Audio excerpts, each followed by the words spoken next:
Hello everyone, welcome back to my mini blog.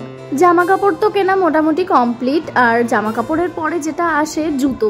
তো আমার বাড়ির সামনেই যেহেতু জুতোর দোকান, আমি এখান থেকেই সারা বছর জুতো নিই।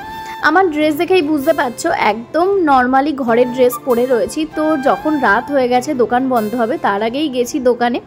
তো গিয়ে জুতো চয়েস করলাম। তো এই দুটো স্লিপার আমার খুব পছন্দ হয়েছে, জানি না এখনো কোনটা নেব।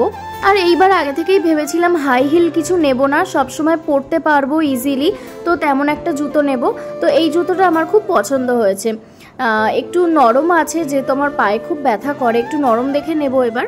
আর একটু হিলও আছে, তো আমার ভীষণই পছন্দ হয়েছে এই জুতোটা। আর এই জুতোটা না দুটো কালার ছিল, একটা হচ্ছে এই কালারটা পিচ কালার, আর একটা গ্রিন কালার। তো আমার এই কালারটা বেশি ভালো লেগেছে, আর এই জুতোটাও খুব ভালো লেগেছে জানো তো।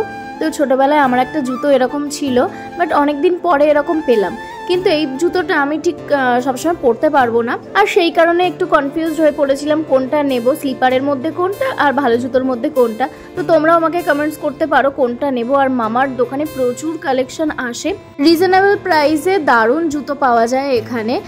আর বাচ্চাদের জুতো কি বলবো, আমার মেয়েরও সারা বছরের জুতো আমি এখান থেকেই নিই। আর এই জুতোটা দেখো, এবারে মেয়ের এই জুতোটা নিয়েছি আমি, তো তোমাদের সাথেও শেয়ার করলাম, কেমন হয়েছে জানিও।